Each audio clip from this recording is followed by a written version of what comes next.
up just to put up with corporate asses. Papa taught me to be humble, so I don't care, I don't brag, bitch. I'm like Gojo, put you into domain expansion like a Mikasa. Life for love, bitch, I can't quit like a Mikasa. Kill my love for my village, never see me run. Titans come, line of scrimmage, but we're good.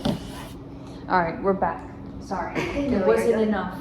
No, it wasn't enough. So, I mean, it helped us during that time frame. But we lost the bookstore. At that point in time frame, let me back that up a little bit. So during Hurricane Ivan, we were going to stay, and we left last minute when they said that the roads were being closed and that medical services probably would not be available for quite a while.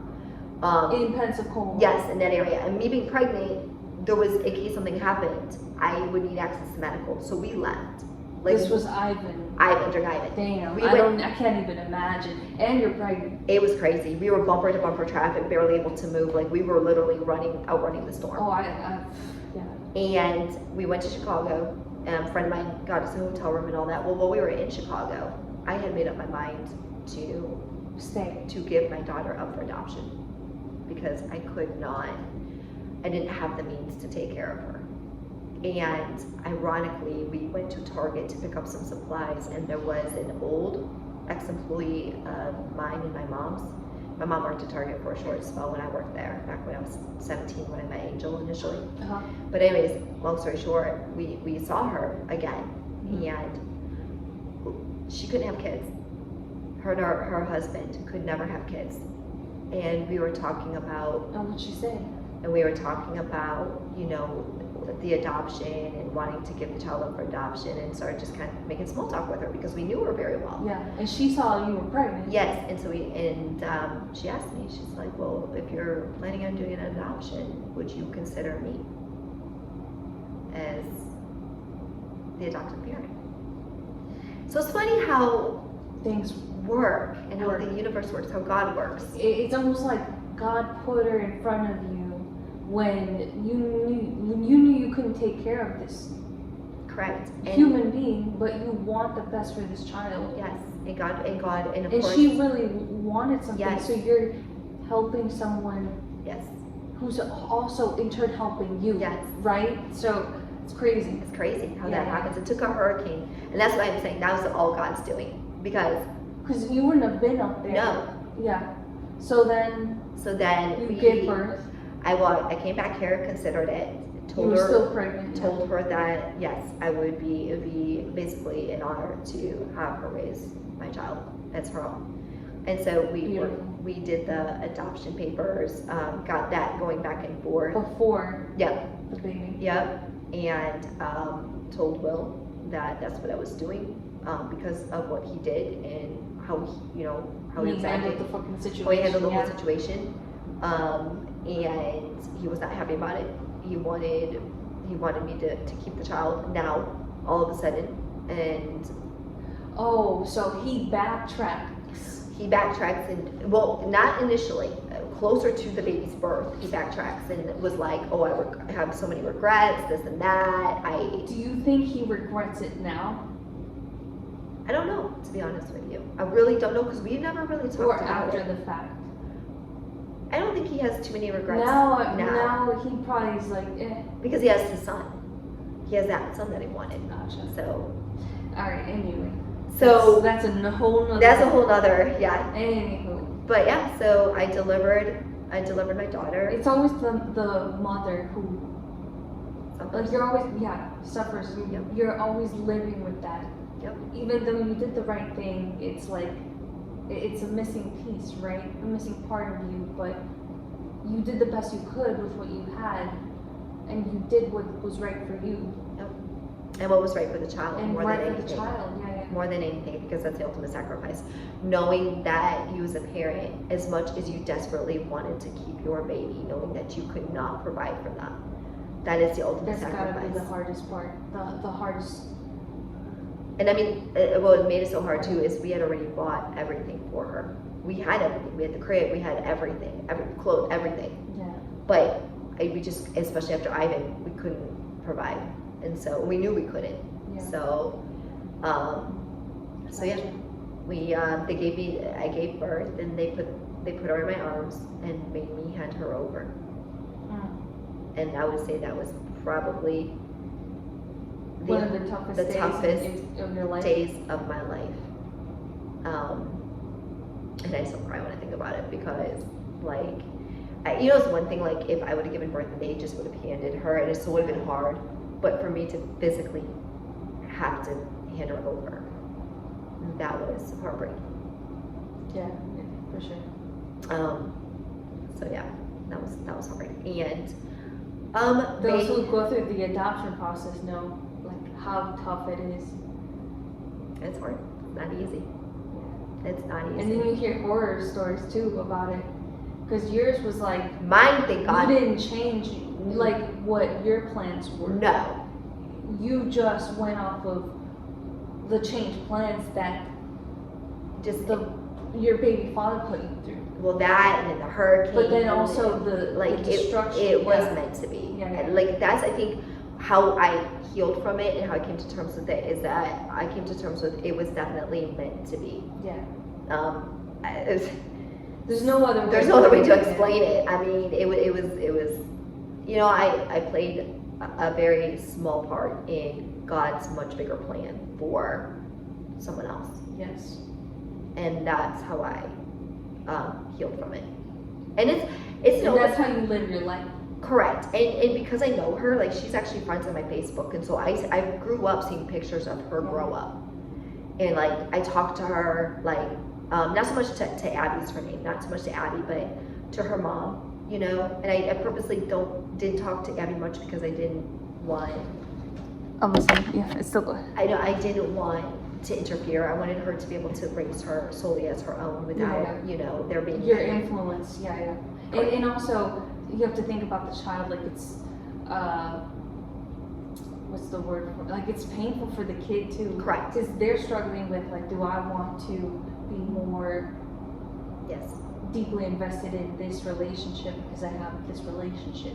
Yeah, I just didn't want my influence it's too much, to be. I wanted her to, and it worked out well. I mean, like I said, I was still able to, watch her grow up in pictures and communicate, so that helped too. But yeah, that was rough. And then of course after the adoption, Will reaches out to me and literally just like quote unquote supposedly has a change of heart. And was like, I understand you gave the baby up for adoption, but he's like, I really miss you. I really fucked up. I really want you back. He's like, I want us back. And so I believed him, thought that maybe the adoption made him open his eyes, type of thing, So give him another chance to maybe do this right. And so. Which you never do. You never give them another chance. Well, no. Yeah, once those red flags are there, they're not going to change colors. They're not going to become magenta all of a sudden. So, but I was still young. I was still 20? 21 at the time frame. So. Yeah, you were still at the bar having your first drink after all this happened. You were still. So I was 21 when. Time moves slow when you're. when I had Abby, so I was still very young. But we decided to say basically fuck it, and we got married. He came down here. We talked for about a month, 2 months. He came down here, visited me. We got married in February of 2005. I was 22. He was 23. And we over here, right over at the Gulf Breeze, Santa Rosa County Tax Collector's Office. Santa Rosa? Yep, right here. We did the vows. My mom got us the rings because neither one of us had money. So it was gold bands. But he had promised me that once we moved to San Diego, that we would do the big wedding and do it right. So that's the broken promises. That was the start of broken promises. But the start of it all. But I been through a lot. That was a lot to go through with the adoption and all that. So I wanted to Well, from what you were telling me, 17 through 21, that, all that in the span of that time. To go through all of that. I mean, a lot. And fast, too. Yes. It seemed like it might have been just happening just like so one fast, right after another. It was just, he was literally, it felt like being on like, you know, one of those trains that doesn't have any brakes and just keeps, right, going, and you're like trying to stop and it. you're trying to stop it, but you But can't. let's try to get to the point where you get to the Holiday Inn Rolling Meadows. Oh God, girl. But you're in your 20s, right? So you give them another chance, We and moved then to you San become Diego. pregnant. Oh, you moved to San I Diego. moved to San Diego. I moved there with my mom, and it's crazy because a month after we moved to San Diego, or 2 months after, he was going on deployment for 6 months. Oh my God. So dude, what the fuck? yeah, so and there are things I didn't know. Like I didn't know he had taken out personal loans for his mom. I didn't know what, you know, like financially. I mean, we were okay, but we weren't great. Like I'll never forget. Too, like his true colors were still also starting to be revealed. Like when he was on deployment, he took $1,100 and went freaking riding like camels, and you know was hanging out with kangaroos and stuff. And I couldn't even put groceries on the table. I had to call one of my ex, the Thai guy I told you. I had to call. We were friends. We stayed friends. We were better friends than we were in a relationship. But I had to call him and ask him to help out, send me grocery money. Damn. Like So it and was was that crazy. another guy putting you through the same shit? So basically, and like no, not only that, like he called up in the middle of deployment and told me we weren't going through with the wedding. Again, broken promises. The second time around? Yeah, like you know how like we were supposed to have the big lavish wedding. You were already married, but this is the second time This around was like to celebrate in San Diego. Yes. The broken promise. Yes, and he said no, absolutely not, and Oh my I God. don't know. But I also found out too later on that he'd been cheating on me while on deployment. What Put it the- this way: we got married, went to San Diego, spent our honeymoon in Vegas for a couple days, and then when he went on deployment, I took his phone because back then, yes, there was internet, but it wasn't like it was now. Right, you leave your phone And type shit. yes, he left his phone; he couldn't take it with him. So we shared You a go phone. through it. I went through it, found messages to Was a this the girl. Motorola or what? The I don't Nokia? remember. T-Mobile. I just don't remember. It was an old phone though. Flip phone. Probably because I had one. Mhm. But Them old text them message old box. text messages. Damn, Yeah. not through that old school phone. Yup. Okay, so you find out he's cheating on Texting you. some. Well, he texting some girl When did you find out you're pregnant? After that? after he got back from deployment. After So the 6 months. yeah, I didn't get pregnant until after he came back. Damn. So he went on deployment. And then? And it was weird because they had the option of coming home early if they wanted to. So he did. And he chose not to. Ooh. And pretty sure he was cheating on me. I don't have He concrete might have evidence, left, he'd gone somewhere and then came back during his. but don't know. No, they either had the choice of coming home early or they could go what's on called the Tiger Cruise, which was like up to Hawaii, and like hang out in Hawaii and do something for like a week or two. So, but that's why I think he was cheating on me because I'm pretty sure he was linking up with some of the Somewhere in girls, Hawaii. Yeah. some of the girls that were there. Gotcha. But Those yeah. military men, I tell you. Tell me, there's some good ones. Military wives are fucking strong, I'll tell you that. Yeah, they are. I mean, there's some good military men, but it's Rare. rare. And I'm gonna tell you, there's some really bad, horrible military wives too, because they, it's either or. I would have been one. But- If my life panned out different. But anyway. Go But ahead. yeah, so anyways, he did finally make it back, and I was severely upset that he chose to stay out and not even want to come home. Right. It just was shortly after deployment. I did end up pregnant with Leo, Your second kid. my second kid, Officially, and yeah. he just started deteriorating. Like his true colors are coming out. He didn't like my mom being there at all. Like he was already there full time. So yeah, after deployment. Mm-hmm. Yeah, sort of. I mean, he was still in the military, so he had to go work and he had to go on workups. Like, he'd leave a week out of every month or 2 weeks out of the month, a couple days here and there just to do workups. But he just didn't like, he was a narcissist too, in a sense. He was very controlling and did not want me to have any, he isolated me from, like, he basically made me choose an ultimatum. After my son was born, he literally told me he wanted to end things right after. He wanted to end things and that I had to pick, well, then we finally, after like me begging for him to stay, he made me choose, well, it's either me or your mom. What the fuck? And so then my mom basically left because what was I gonna do? You know, I was married and had a brand new baby. Like I had to, you know, I didn't know what to do. I was trying to make my marriage work. He should have never put me in that position. Ever. My mom wasn't the kind of mom either to be like, I wish. Did you know her? I think you met her. I met times. her. But she was never ever Few times. yeah, she wasn't ever the kind of person to be like, she never talked shit about him, never like Yeah, that. she's so sweet. She would always like try to like help me, like in a sense, like work on my marriage and things like that. So Yeah. So you had Leo. Leo was just like barely born, and yeah, so he made me choose, and my mom and I didn't talk for like a year Oh, I bet. after that, and When did you guys split up? so then after all of that, Leo was born in 2006. We went on through a trial separation in 2008. And where were you? So What state were you in? we were still in California. California. Yeah. But yeah, he wanted a divorce. Like he treated me like shit, honestly. Like he would go out partying, out drinking, come home drunk. We ended up with going through a trial separation.